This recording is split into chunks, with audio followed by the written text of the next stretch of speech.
2 years ago, Sarasota stood as Florida's cultured sanctuary, where a retired millionaire could savor ocean sunsets and opera galas, and a museum curator could actually afford a home. Today, even buyers with $2 million portfolios are drowning under $19,000 insurance bills, $62,000 condo surprise fees, and shrinking property values. The Sarasota housing market crisis is devouring the very wealth and artistry that once defined it, forcing cultural workers to flee, retirees to cash out, and lifelong snowbirds to vanish. If even the prosperous can't survive, who can? The story of Paradise Lost begins with this unraveling, and the true cost goes far beyond money. In 2019, Sarasota offered a rare promise, a city where art, culture, and comfort lived side by side. The median home sold for $285,000 to $320,000, well within reach for many who dreamed of a coastal life. Retirees made up more than half the population, most arriving with years of planning and portfolios built for the long term. Snowbirds, nearly a quarter of all residents, arrived each winter, filling restaurants and theaters, their presence turning the city's cultural calendar into a 6-month festival. Arts and culture workers, museum curators, stagehands, musicians, accounted for 15% of the community. Their salaries, though modest, were enough to rent a downtown apartment or save for a small bungalow on the mainland. Service workers, just 5% of the population, found steady work in restaurants and galleries, their livelihoods tied to the seasonal rhythm. Sarasota's reputation as the cultural coast was no accident. The Asolo Theater, Sarasota Opera, and the Ringling Museum anchored the city's identity, drawing in visitors who came for more than just beaches. The Ringling College of Art and Design trained the next generation of creators. On the barrier islands, Siesta Key, Longboat Key, Lido Key, home prices started at $600,000 and soared past $2 million. But on the mainland, a family could still find a house for $250,000 to $400,000. Insurance costs, though higher than the national average, hovered at $2,200 to $3,500 a year for most homeowners. The average resident was in their mid-50s, well-educated, and often affluent, but the city's doors remained open to artists and young professionals who wanted to build a life around the arts. Exclusivity shaped the islands. Siesta Key, named the #1 beach in the United States, offered white sand and tight rental rules that kept out the party crowds. Longboat Key and Lido Key maintained low inventory and strict association rules, making them havens for those seeking quiet and privacy. Snowbird dollars drove restaurants, retail, and performances, with the local economy humming from November through April. The legacy of John Ringling, the circus magnate who poured his fortune into Sarasota's museums and theaters, still defined the city's ambitions. Here, culture was not an afterthought. It was a foundation. For a time, Sarasota proved that a city could balance prosperity with accessibility. Careful planning, a steady influx of retirees, and a thriving arts scene created an ecosystem where even those earning $45,000 or $65,000 could find a foothold. The city's identity rested on this equilibrium, sophisticated yet welcoming. In 2019, Paradise still felt possible. In the spring of 2020, Sarasota's real estate market began to move at a pace no one had seen before. Buyers arrived from New York, Boston, and Connecticut, many flush with cash after selling homes in the Northeast. They came looking for space, sun, and a sense of safety. Some brought offers $100,000 over asking, sight unseen. By the end of that year, bidding wars were routine. Homes that once sold for $320,000 now drew offers nearing $500,000. By summer 2021, the median price had jumped to $575,000. On the barrier islands, the numbers soared higher. $1 million homes became $1.8 million, with closing dates measured in days, not weeks. Downtown, new condo towers filled with buyers willing to pay $950,000 for a view they could have rented for half that just 2 years before. Agents fielded calls from investors who never planned to live in Sarasota. Their only question: how soon could they close? For the first time, sellers could choose from a dozen buyers. Some properties sold within hours. All cash, no contingencies. The old rules, inspect, negotiate, wait, no longer applied. The market belonged to those who could move the fastest and pay the most. For many longtime residents, the city began to change almost overnight. Teachers, museum curators, and arts administrators watched as rents climbed to $2,200, then $2,800 a month. The numbers didn't add up.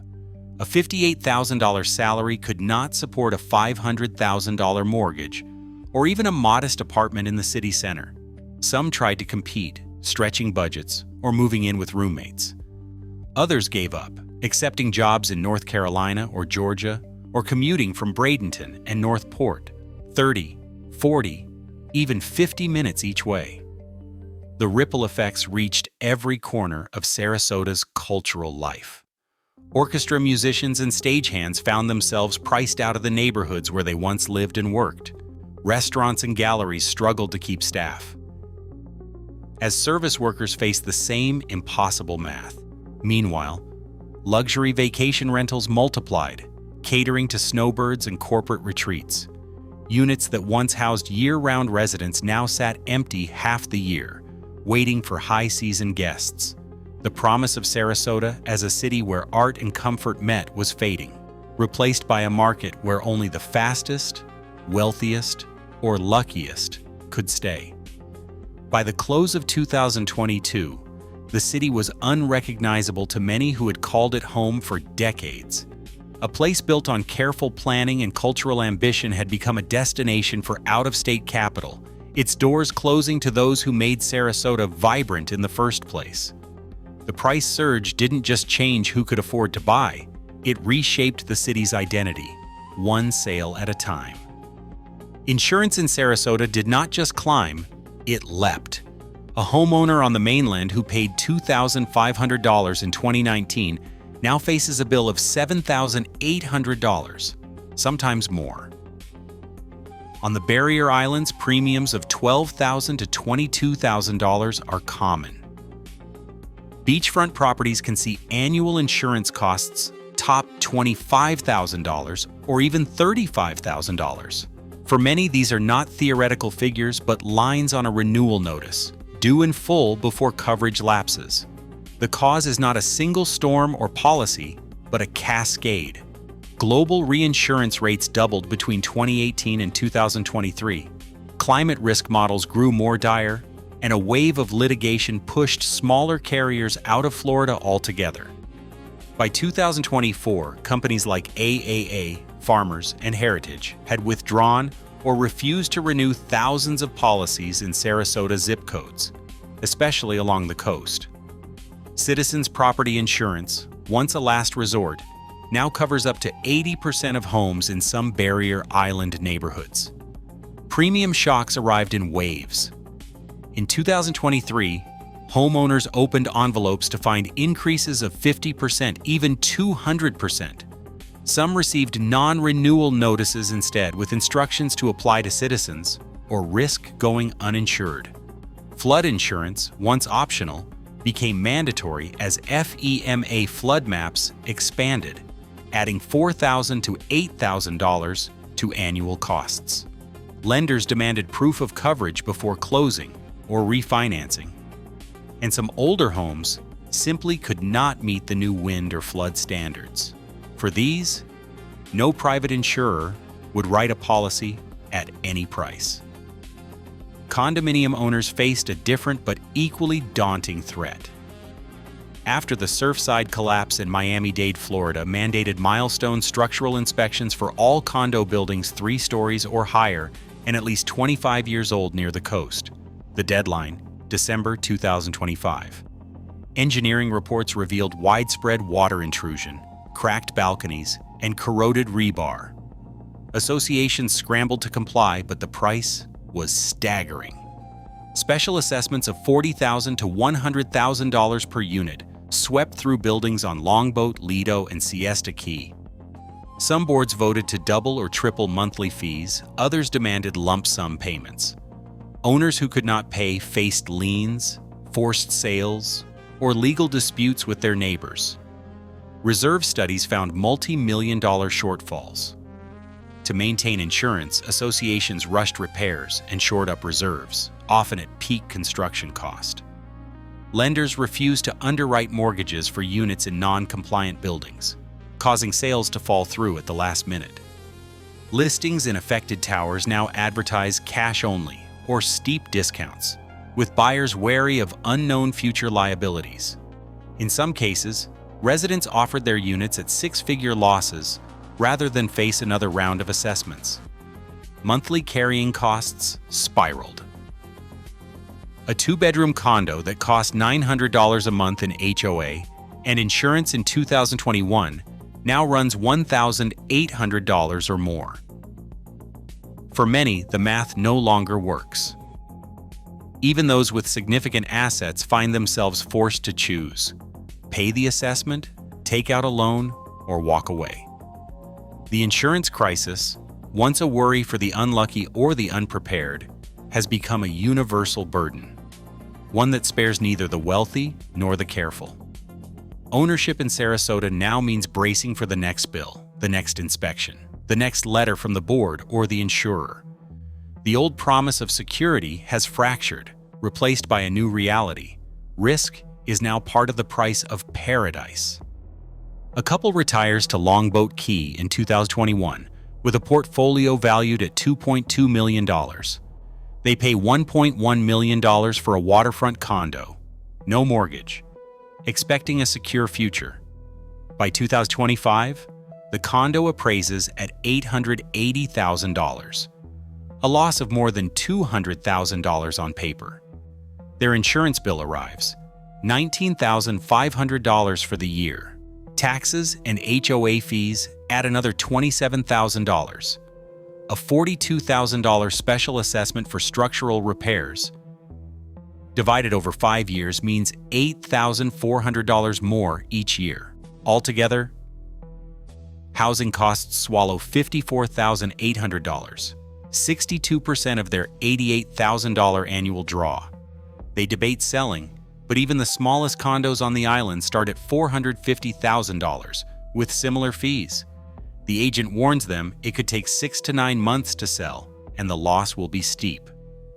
One spouse wants to leave Florida entirely. The other isn't sure they can afford to stay anywhere else. A museum curator in downtown Sarasota earns $58,000.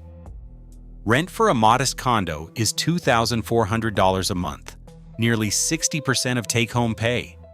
She tried to buy, but was outbid twice as interest rates soared and down payment requirements rose. The cheapest condos, $450,000 and up, still come with insurance premiums of $7,500 to $15,000 a year and the threat of special assessments. She accepts a position in North Carolina with a $68,000 salary and rent of $1,450. Her last week in Sarasota, colleagues gather at a cafe, calling her departure an immense loss for the institution. She leaves behind a city where the numbers no longer work. A Connecticut couple has owned a Siesta Key condo for 15 years. In 2021, they buy a second unit for $625,000, planning to split their winters between the two. In 2025, the new unit is worth $495,000. Both units are hit with special assessments, $62,000 for balcony and garage repairs. Insurance on the newer unit jumps to $13,800. Rental income dries up as the market floods with vacant listings. They pay the assessments from savings, but the math is relentless. Property taxes, $10,000 per unit. HOA fees, $10,800 each. In a letter to the condo board, they explain their decision to sell both and retire in the Carolinas.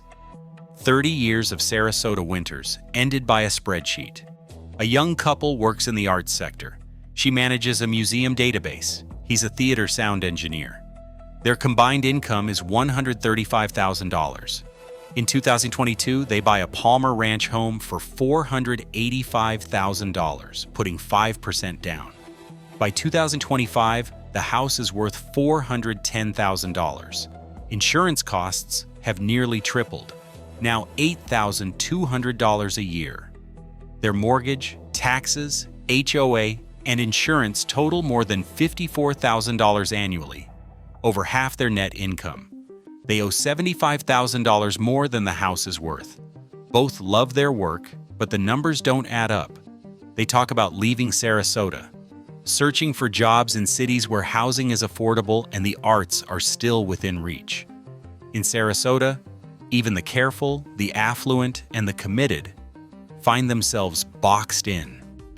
Wealth, once a shield, has become a set of numbers that cannot keep pace with bills that never stop arriving. Sarasota's housing market in 2025 is defined by numbers that once seemed impossible. Inventory stands at 7,288 active listings, a jump of nearly 20% from the previous year and 28% above 2019's levels.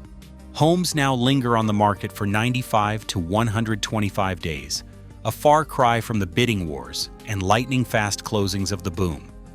More than half of all listings, between 55 and 62%, have undergone at least one price cut. The median sale price has slipped to $475,000 to $495,000, down nearly $100,000 from the peak, but still 32% higher than before the pandemic. On the barrier islands, the drop is sharper. Prices have fallen 18 to 25% in just 12 months. Luxury properties, once the crown jewel of Sarasota real estate, are frozen. Listings above $1 million sit for 200 days or more, with values down 20 to 30%. Nearly a quarter of all deals fail before closing, often derailed by sudden insurance denials or failed inspections. The market has shifted. Abundance of choice, longer waits, and deepening uncertainty for both buyers and sellers. On the cultural map of Sarasota, the signs of strain are everywhere. The Asolo Repertory Theater, a cornerstone for decades, canceled its summer musical and postponed 2 main stage productions in 2025. Staffing vacancies and budget shortfalls left the stage dark. Sarasota Opera, once known for its ambitious seasons, now offers only 2 full productions a year and has suspended youth programs. The Van Wezel Performing Arts Hall, facing insurance surges and donor attrition, relies on one-night touring acts, its Broadway series deferred indefinitely. At the Ringling Museum, the school tours are gone. The lead educator resigned and no replacement could be found at the offered salary. Vacancy rates for arts organizations have soared. By mid-2025, nearly a third of full-time roles at the city's largest institutions remain unfilled. The impact stretches beyond the downtown core. On the barrier islands, no year-round mid-sized cultural venues remain open. Insurance premiums and special assessments, often topping $75,000 a year for older spaces, have forced permanent closures or migration inland. Arts workers now commute an average of 48 minutes, many from Northport or Bradenton. More than 60% of Sarasota's cultural staff live outside city limits. Restaurants and galleries cut hours or shut doors as service workers spend over 40 minutes each way on the road. The result is a hollowing out. Fewer productions, shorter seasons, and a shrinking volunteer and donor base. Sarasota's identity as Florida's cultural coast is at risk, not from a single event, but from a slow, relentless erosion across every neighborhood. In 2019, Sarasota's median home price stood at $285,000. By 2022, it had soared to $575,000, driven by a wave of out-of-state wealth. But in 2025, over 7,200 homes are listed for sale, with price cuts on more than 55% of them, and luxury properties sitting unsold for months. Insurance premiums on barrier islands have hit $22,000 or more, and some properties are now uninsurable. Cultural institutions report staff vacancies and canceled productions, as arts workers and service employees are forced to leave or commute over 45 minutes. Even retirees with $2 million portfolios now spend over half their income on housing. The full impact on Sarasota's cultural life and property values remains uncertain, as donor pools shrink and younger generations look elsewhere. The evidence is clear. In Sarasota, neither affluence nor tradition guarantees stability. Today, even money cannot buy security.